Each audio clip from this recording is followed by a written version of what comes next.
নয়, বরং দায়িত্ব আর কর্তব্যের হাদিস। আল্লাহর নবী এই হাদিসের মাধ্যমে উম্মতকে দুটি বার্তা দিয়েছেন। কয় বার্তা? একটি বার্তা দিয়েছেন উম্মতের সাধারণ জনগণকে লক্ষ্য করে, যারা আলেম না, যারা গায়রে আলেম, যারা নন আলেম, তাদেরকে একটা বার্তা দিয়েছেন। আরেকটি বার্তা দিয়েছেন উম্মতের আলেমদেরকে লক্ষ্য করে। যারা আলেম না, গায়রে আলেম, যারা সাধারণ জনগণ, চাই সে শিক্ষিত হোক অশিক্ষিত হোক, সে কৃষক শ্রমিক মজদুর হোক, অথবা সে ব্যবসায়ী চাকরিজীবী হোক, সে প্রশাসনের লোক হোক, সে রাজনীতিবিদ হোক, সে এমপি মন্ত্রী মিনিস্টার হোক, আর যেই হোক, মানুষকে যখন আমি এই দুই ভাগে ভাগ করব, এক ভাগ আলেম আর এক ভাগ গায়রে আলেম, আলেম না, তাহলে সকল গায়রে আলেমদেরকে লক্ষ্য করে আল্লাহর নবীর এই হাদিসের মধ্যে বার্তা হলো, তাদের জন্য মেসেজ হলো যে হে আমার উম্মত, আমি নবী চলে যাচ্ছি, আমি চলে যাব, আমার পরে আর কোন নবী আসবে না। তবে তোমাদের হতাশ হওয়ার কোনো কারণ নেই। তাদের জন্য আল্লাহর নবী একটা আশার আলো শুনিয়েছেন, আশার আলো দেখিয়েছেন, আশার বাণী শুনিয়েছেন। নবীরা না থাকলে কি হবে? হে উম্মত, তোমাদের হতাশ হওয়ার কোনো কারণ নাই, তোমাদের হতাশ হতে হবে না, হতাশ হওয়া যাবে না। আল্লাহ রাসূল সাল্লাল্লাহু আলাইহি ওয়াসাল্লাম তাদের জন্য আশার বাণী শুনিয়েছেন যে নবীরা না থাকলে কি হবে, নবী আর না আসলে কি হবে। কিয়ামত পর্যন্ত নবীদের পক্ষ থেকে উম্মতের আলেমগণ তারা দায়িত্বের জোয়াল কাঁধে তুলে নেবে। সুতরাং তোমরা হতাশ হয়েও না, তোমরা আশা ছেড়ে দিও না, কারণ নবী না থাকলেও নবীদের দায়িত্ব, নবীদের অবর্তমানে তাদের উত্তরাধিকারী আলেম সমাজ পালন করবে। সুতরাং সাধারণ জনতার প্রতি আল্লাহর নবীর পয়গাম হলো, সাধারণ জনতার প্রতি আল্লাহর পয়গম্বরের ওসিয়ত হলো যে তোমরা নবীগণ থাকলে যেভাবে নবীদের অনুসরণ করতে, নবীরা থাকলে যেভাবে নবীদের আনুগত্য করতে, নবীগণ থাকলে যেভাবে নবীদের নির্দেশনা মেনে জীবন পরিচালনা করতে, নবীদের অবর্তমানে উম্মতের আলেমরা তোমাদেরকে যেভাবে পথ দেখাবেন তোমরা সেভাবেই পথ চলবে। এটা হলো উম্মতের সাধারণ মানুষের প্রতি আল্লাহর নবীর পয়গাম এবং নবীর বার্তা। সুতরাং আমি আখেরি নবীর কলিজার টুকরা উম্মতের কাছে জানতে চাই, আপনারা আল্লাহর নবীর এই বার্তা, এই মেসেজ, এটা গ্রহণ করতে প্রস্তুত আছেন তো? উম্মতের আলেম সমাজ সম্মিলিতভাবে আপনাদেরকে যে গাইডলাইন দিবে, উম্মতের আলেম সমাজ ঐক্যবদ্ধ হয়ে আল্লাহর পয়গম্বরের নায়েব এবং উত্তরাধিকারী হিসেবে আপনাদেরকে যে পথে চলতে বলবে আপনারা সে পথে চলবেন তো?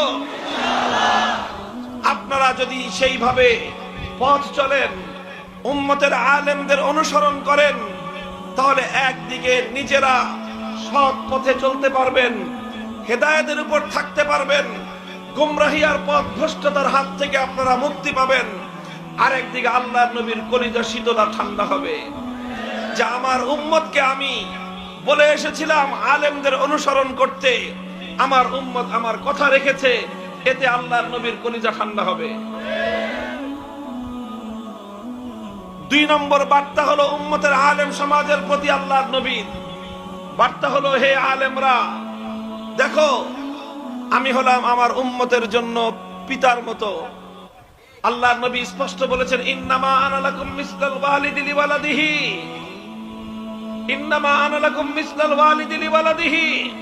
হে উম্মত, আমি হলাম তোমাদের জন্য পিতার মতো। পিতা যেরকম তার সন্তানকে প্রত্যেকটা বিষয় শিখিয়ে দেয়, আমিও নবী তোমাদেরকে সন্তানের মতো প্রতিটা বিষয় আমি তোমাদেরকে শিখিয়ে দেই। সুতরাং পিতা যেরকম মৃত্যুবরণ করলে সন্তান ইয়েতিম হয়ে যায়, আল্লাহর নবীর ইন্তেকালের মাধ্যমে এই উম্মত ইয়েতিম হয়েছে। সেই ইয়েতিম উম্মতকে আল্লাহর নবী উম্মতের আলেমদের কাছে আমানত রেখে গেলেন আলেমদের উপর নবীজি আস্থা রেখেছেন, বিশ্বাস রেখেছেন যে আমার অবর্তমানেও আমার উম্মতের আলেমরা আমার এই উম্মতকে দেখাশোনা করবে, আমার এই এতিম উম্মতের দায়িত্ব পালন করবে, আমার এই উম্মতকে কখনো তারা সৎ পথ প্রদর্শন থেকে পিছু হটবে না। এটা হলো উম্মতের আলেমদের প্রতি আল্লাহর পয়গম্বরের আস্থা, নবীজির আশ্বাস। উম্মতের আলেমরা যে কোনো মূল্যে উম্মতকে তারা পথ দেখাবে, উম্মতের দায়িত্বের বোঝা এই জোয়াল তারা নিজেদের কাঁধে তুলে নিবে। সুতরাং হে আলেম সমাজ, বিশেষ করে মাধবপুরের ওলামা সমাজকে আমি বলতে চাই, লক্ষ্য করে বুঝুন, আলেম হওয়ার অর্থ শুধু এটা নয় যে জনগণের কাছ থেকে আমরা শুধু সম্মান পাবো। আলেম হওয়ার অর্থ এটা নয় যে মানুষ শুধু আমাদেরকে সালাম দিবে, বরং নিজেদের পক্ষে আসমানি ওহী, কোরআন আর হাদিসের ইলমের আমানত রক্ষা করার অর্থ হলো আল্লাহর নবীর উত্তরাধিকারের জোয়াল নিজের কাঁধে তুলে নেওয়া।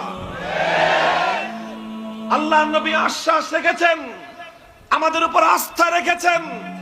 সুতরাং আলেমরা যদি নবীর এই আস্থা রক্ষা করতে ব্যর্থ হয়, আলেমরা যদি নবীর এই এতিম উম্মতকে সরল সঠিক হেদায়েতের পথে পথ নির্দেশনা দিতে ব্যর্থ হয়, কিয়ামতের দিন আল্লাহর নবীর সামনে দাঁড়িয়ে জবাবদিহিতা করতে বাধ্য হবে, আসামির কাঠ করে দাঁড়িয়ে যেতে হবে। মুহতারাম হাজিরিন, এজন্যই আমরা বলি আলেম হওয়াটা খুব একটা মজার বিষয় তা নয়, আলেম হওয়াটা খুব একটা ফ্যাশনের জিনিস তা নয়, আর বাকি 8-10টা ডিগ্রি ধারণ করার মতো আলেম হওয়া মানে একটা শুধু ডিগ্রি ধারণ করা নয়, আর 8-10টা খেতাব নেওয়ার মতো আলেম হওয়ার অর্থ শুধু একটা খেতাব নেওয়া নয়। আলেম হওয়ার অর্থ হলো পুরা উম্মতের জিম্মাদারির জোয়াল নিজের কাঁধে তুলে নেওয়া। সুতরাং যে কোনো পরিস্থিতিতে, যে কোনো মূল্যে, যে কোনো অবস্থায় আলেম হিসেবে নবুয়তের উত্তরাধিকারের দায়িত্ব পালন করার জন্য প্রস্তুত থাকতে হবে। উম্মতকে সঠিক পথ দেখাতে হবে, যেভাবে 1400 বছর পর্যন্ত পূর্বসূরি উলামায়ে কেরাম তারা কঠিন পরিস্থিতিতেও উম্মতের দায়িত্ব পালন করা থেকে এক চুল পরিমাণ পিছপা হননি। তারা রাতের অন্ধকারে উম্মতের জন্য আল্লাহর দরবারে হেদায়েতের কামনা করে চোখের অশ্রু ঝরিয়েছেন। সুতরাং আলেমদের প্রথম দায়িত্ব হলো উম্মতের সরল সঠিক পথ কামনা করে, উম্মতের হেদায়েত কামনা করে আল্লাহর দরবারে ফরিয়াদ করে তাদের জন্য চোখের পানি ছাড়া। আল্লাহুম্মা হাদি উম্মত মুহাম্মাদিন সাল্লাল্লাহু আলাইহি ওয়াসাল্লাম, হে আল্লাহ, তুমি আল্লাহ তোমার নবীর উম্মতকে তুমি সরল সঠিক পথ দেখাও। আল্লাহ, তুমি তোমার নবীর উম্মতকে সমস্ত গুনাহ থেকে, সমস্ত ভুল ভ্রান্তি থেকে তুমি হেফাজত করো। এইভাবে আল্লাহর কাছে কান্নাকাটি করে রাতের অন্ধকারে উম্মতের জন্য চোখের অশ্রু ঝরানো, এটা হলো আলেমদের প্রথম দায়িত্ব। দ্বিতীয় দায়িত্ব, উম্মত যেন সরল সঠিক পথে চলতে পারে, কোন বিভ্রান্তি, কোন গুমরাহি, কোন পথ ভ্রষ্টতা যেন উম্মতের আলেমদেরকে বিপদগামী করতে না পারে, সেই জন্য সবটুকু চেষ্টা করা, মাথার ঘাম পায়ে ঝরানো, ঘাম ঝরানো মেহনতের পরিশ্রমের মাধ্যমে পুরা উম্মতকে হেদায়েতের উপর পরিচালনা করবার চেষ্টা করা। এইভাবে অশ্রু দিয়ে, ঘাম ঝরিয়ে উম্মতের এই দায়িত্বের জোয়াল নিজেদের কাঁধে বহন করে রাখতে হবে। এটা হলো আলেমদের দায়িত্ব।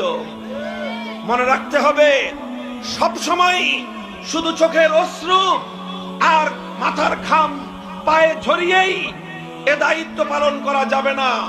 অনেক সময় এমন বাধা আসবে, এমন প্রতিবন্ধকতা আসবে, উম্মতের দিকে এমন এমন গুমরাহি ধেয়ে আসবে, সেই গুমরাহির তুফান থেকে উম্মতকে হেফাজত করতে হলে পাহাড়ের মতো পথের মধ্যে বুক টান করে উম্মতের আলেমদেরকে দাঁড়িয়ে যেতে হবে।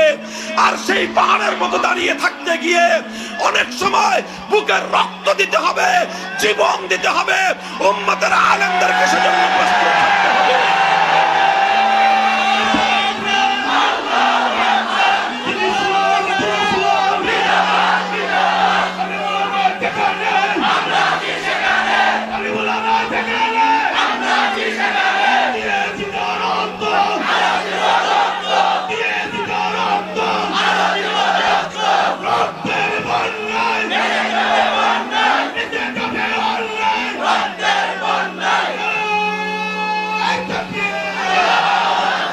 মুহতারাম হাজিরিন, সুতরাং হে সাধারণ জনগণ, হে খেটে খাওয়া মেহনতি মানুষ, ব্যবসায়ী, চাকরিজীবী, সরকারি আমলা, কর্মকর্তা, প্রশাসনের লোকজন, আইন শৃঙ্খলা রক্ষাকারী বাহিনীর লোকজন, রাজনীতিবিদ, আপনারা সকলে কথাটা ভালো করে বুঝে রাখুন, ভালো করে বুঝে রাখুন।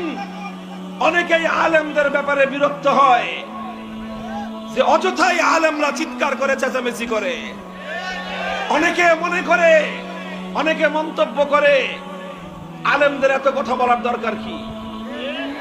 অনেকে মনে করে দেশের মধ্যে, জাতির মধ্যে শিরকি সংস্কৃতি চালু হলে অন্যদের যদি সমস্যা না হয়, হুজুরদের এত সমস্যা কি? কেউ যদি খতমে নবুয়তকে বিশ্বাস না করে, হুজুরদের সমস্যা কি? কেউ যদি আল্লাহর নবীকে গালি দেয়, তাহলে আলেমদের সমস্যা কি? সবাই তো নবীর উম্মত, অন্যদের যদি সমস্যা না হয়, তাহলে হুজুরদের এত চুলকায় কেন? অনেকে মনে করে আল্লাহর কোরআনের বিরুদ্ধে আইন তৈরি হলে সবাই তো মুসলমান, সবাই তো কোরআন বিশ্বাস করে, অন্যদের যদি সমস্যা না হয়, তাহলে হুজুরদের সমস্যাটা কি? অনেকে এরকম মনে করে। হুজুররা যখন